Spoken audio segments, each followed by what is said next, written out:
नफरत है फितरत तेरी, जुल्म है आदत तेरी। याद रखे मोदी, तारीख में जालिम को जालिम लिखा जाएगा, कभी आलिम। सरजमीने शिवहर के ढाका के इस खेल मैदान में आज के इस तारीख साथ इनकलाबी, इत्तेहादी, एहतजाजी जलसा बउनवान आतंकवाद के खिलाफ अवैसी का जिहाद और हिंदू मुसलमानों का पाकीज़ा इत्तेहाद, और उसके साथ ही वक्फ के काले कानून, वक्फ के बातिल कानून, आईने हिंद को तोड़ने और मरोड़ने की नापाक साजिश के खिलाफ आज के इस बावकार जलसे के सदर हम सबों के महबूब नजर, पूरी दुनिया में अपनी बेबाकी और बेखौफी के लिए मशहूर हिंदुस्तान के मजलूमों की, मायूसों की, मजलूमों की एक तवाना और बेबाक आवाज आज के महफिल के सदर, कुल हिंद मजलिस इत्तेहादुल मुस्लिमीन के सदर जनाबे बैरिस्टर सऊदीन अवैसी साहब दाइस में तशरीफ फरमा, शहर हैदराबाद के पार्टी के जिम्मेदार साथी रुकन असम्बली जनाबे माजिद हुसैन साहब,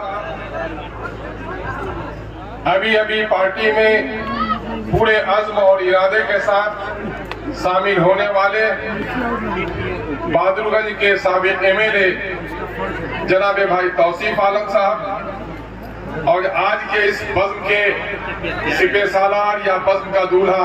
मोदी, फितना पैदा करना तेरी आदत है, लोगों के बहते हुए खून से तुझे खुशी होती है। तेरे लोग हैं जो बिल्किस के जानियों के गले पे माले डाल रहे हैं। जब मुसलमान का बच्चा दबता है तो तुम्हारी जबान निकलती है कि कुत्ते का बच्चा भी दब जाता है तो अफसोस होता है।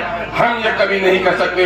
हम तो कहते हैं कि राम जी के घर में भी पैदा होता तो कल्लू राम मेरा भी नाम हो सकता था। मैंने कोई दरखास्त नहीं दी कि मुसलमानों के घर में पैदा हूं। अगर अल्लाह ने मुझे एक बेहतर जगह पे पैदा किया है तो मैं दलित भाइयों की लड़ाई लड़ता हूं।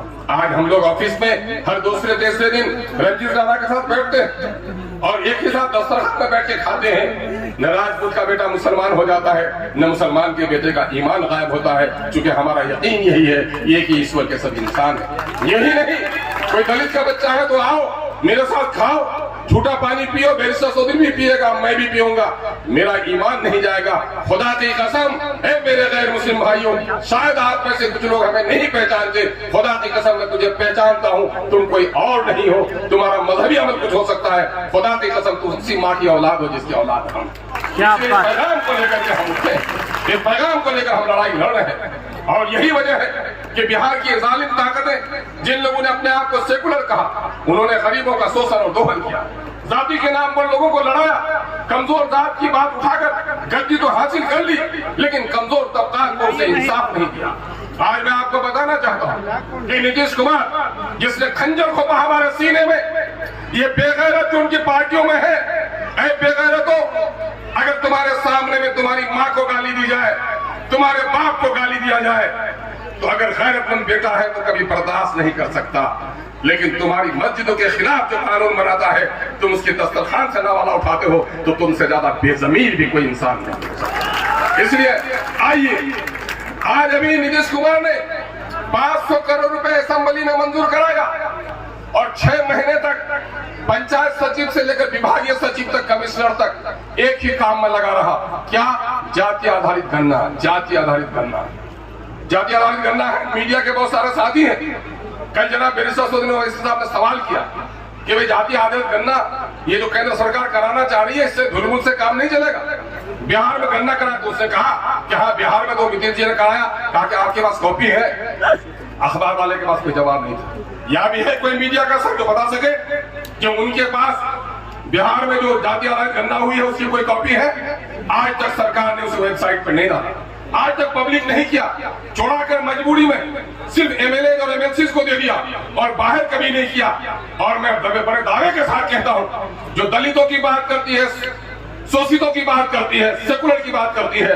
कोई पार्टी इस पर बहस नहीं कर सकी। अगर ऑल पार्टी मीटिंग में चीफ मिनिस्टर के सामने हो, असेंबली में हो, असेंबली के बाहर हो, अखबारों में एडवर्टीजमेंट के जरिए से हो और दर्जनहा इंटरव्यू के जरिए से हो, अगर किसी ने जाति आधारित गणना का विश्लेषण किया है तो उसका नाम मजलिस इत्तेहादुल मुस्लिमीन है। हमने ये बताने का काम किया कि पढ़ा उसको 13 करोड़ का बिहार हो गया। 13 करोड़ के बिहार में 20,49,000 सरकारी नौकरियां हैं। लोकतंत्र का मूल मंत्र है कि जिसकी जितनी आबादी उसकी उतनी हिस्सेदारी। लेकिन आपको सुनकर हैरत होगी कि बड़े बड़े लोगों की जाति से 3 गुना उनको नौकरी मिली। लेकिन आज जो दलितों का लीडर है उसको भी न जाने मुंह में क्यों दही जम गया है, नहीं बोल पाता। 4,11,000 नौकरी होने वाली थी जी 20% दलितों की, जिनकी आबादी 2,56,00,000 है, उनकी 1,10,00,000 से ज्यादा नौकरी इन लोगों ने खत्म की। मुसलमानों की नौकरी 3,68,000 होनी थी, जिसकी वजह से 18% मुसलमान जो 2,31,00,000 इनकी आबादी है, उनको मात्र 1,63,000 नौकरी देकर 1,95,000 नौकरी से महरूम रखा।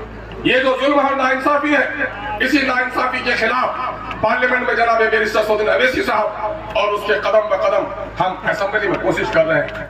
ये दोनों मिलकर हिंदुस्तान के जालिमों के खिलाफ लड़ें। इसलिए आपसे हम गुजारिश करने के लिए आए हैं, बैरिस्टर सऊदी अवैसी साहब को अल्लाह तवील हयात बख्शे, अल्लाह उसको हिफाजत फरमाए कि वो लड़े। इस वक्त 56 इंच के सामने में अगर कोई खड़ा होता है तो जिनका कद छोटा हो जाता है वो मोदी होता है, और जो मोदी से भी बड़ा ऊंचाई में रहता है उसका नाम बैरिस्टर सऊदी अवैसी होता है। बल्कि कद से नहीं कहूंगा मैं, बल्कि सवाल जवाब की महफिल में भी अल्लाह ने आपको कुदरत हासिल की है, कुदरत बख्शी है कि आपने इसका बरमला इजहार किया। हम आपकी तवील उम्री के लिए दुआ करते हैं और आपसे भी गुजारिश करते हैं, मुसलमानों होश पाओ, दलितों होश पाओ। ये संजीदगी के साथ आज इस बात को सुन रहे हो। याद रखना, कल मैंने एक वाकया सुनाया। मेरे यहाँ सैलाब आया 2017 में और इत्तेफाक से मेरे गांव के करीब का एक लड़का बह गया, साइकिल बह गई उसकी, और वो जब तय के सका तो एक दरख्त अटक गया। उस दरख्त में उसने शायद 1.5 या 2 दिन बयान किया और उसने बताया अपना तजुर्बा कि जिस दरख्त में मैं था वहां रंग बिरंग के 50 किस्म के सांप थे। हर सांप सहमा हुआ था, कोई किसी को डस नहीं रहा था। ये हत्ता के मैं भी सहमा हुआ था, मुझे भी किसी सांप ने नुकसान नहीं पहुंचा। ऐ मुसलमानों, दलितों, हिंदुस्तानियों, अगर दरिंदा भी खौफ के आलम में मुत्तहिद हो सकता है तो इस वक्त मोदी की सरकार जो दरिंदगी कर रही है उस वक्त भी अगर मुत्तहिद नहीं हो सके तो फिर मुत्तहिद हो तो बदल सकते हो निज़ाम आलम को, मुंतशिर हो तो फिर मड़ो शोर मचा देगी। आइए हमारा आप इत्तेहाद का सबूत देंगे और हम लड़ेंगे। और इस जज्बे के साथ मुशायरे के अशार ने सुनकर तो हम पागल हो जाते हैं, जलसे में जाकर हम खो जाते हैं, लेकिन अमली मैदान में मुसलमानों बहुत पीछे हो। आइए अपने दरमियान में सियासी शऊर पैदा कीजिए। ये मुल्क 4 खंभों पे खड़ा है। अदालत का एक खंभा है, एक खंभा इंतजामिया का, एडमिनिस्ट्रेशन का है, एक खंभा कानून साजिया का है, एक खंभा मीडिया का है। ये 4 सतून है। आप अदालत में आपका कोई मकाम नहीं है, नौकरशाही में आपकी कोई हैसियत नहीं है, अपने वोटों से सिर्फ एक अच्छा नुमाइंदा चुन सकते हो। मीडिया में भी आपका हश्र खराब है। अगर इस एक रास्ते को भी आपने सही इस्तेमाल नहीं किया, जात पात पर अगर तस्लीम कर दिया, आज जो आपका काला कानून आया है, क्या सिर्फ देवबंदियों के लिए आया है, क्या बरेलियों के लिए आया है, क्या सिर्फ हनफियों के लिए आया है? इस मसलक ने मसलक अमल के लिए आया था, मसलक नफरत फैलाने के लिए नहीं आया था। दीन के नाम पर, इंसाफ के नाम पर, इस मुल्क के आईन के नाम पर हमको और आपको मुत्तहिद होना पड़ेगा। और हमें मुसलमानों से मैं कहता हूँ, शायद शराब भी पियोगे तो मैं मुफ्ती तो नहीं हूँ, लेकिन खुदा को हाजिर करके कहता हूँ, अपनी जात से नाइंसाफी करोगे। अगर बदकारी करोगे, अपनी जात से नाइंसाफी करोगे, लेकिन वोट अगर तुमने नाअहलों को दिया तो पूरी मिल्लत और पूरे कौम के साथ नाइंसाफी करोगे। इसलिए वोट का कभी गलत इस्तेमाल मत करना। वोट अहले हक को, अहले अमानत को देना। और मैं समझता हूँ इस वक्त हिकमत का तकाजा भी है, सियासी तकाजे भी हैं। इस मुल्क में अगर अदल इंसाफ के साथ रहना चाहते हो तो इस वक्त हिंदू और मुसलमानों के इतिहाद को मजबूत करो। और ये बेहतरीन मौका बिहार में आपको मिल रहा है। राणा रणजीत साहब को हम लोगों ने अमली तौर पर देखा है। लोगों ने कहा था इलेक्शन हार जाएगा, भाग जाएगा, लेकिन ये नौजवान एक पढ़ा लिखा नौजवान है। एक बाप का होनहार बेटा है। बाप के कुछ बेटे बिगड़ भी जाते हैं। आजर के इब्राहिम अलैहिस्सलाम का बाप बिगड़ा हुआ था, नूह अलैहिस्सलाम का बेटा बिगड़ गया था, लेकिन जो बेटा होनहार हो उसका साथ देना चाहिए। हम उम्मीद करते हैं एक नई तारीख का आप आगाज करेंगे। हमारे जनाब बैरिस्टर सऊदी ओवैसी साहब आतंकवाद के खिलाफ और इस काले कानून के खिलाफ जो लड़ाई लड़ रहे हैं, हम सब उसको साथ देने के लिए तैयार हैं। इनकलाब, ऐसी आवाज से इनकलाब आता है क्या? इनकलाब, इनकलाब, मोदी का काला कानून, मोदी का काला कानून मुर्दाबाद, मोदी का काला कानून। जनाब बैरिस्टर सऊदी ओवैसी साहब, हिंदू मुस्लिम इत्तेहाद, रंजीत राणा, ढाका की सरजमीन, बहुत बहुत शुक्रिया। सलाम आदाब।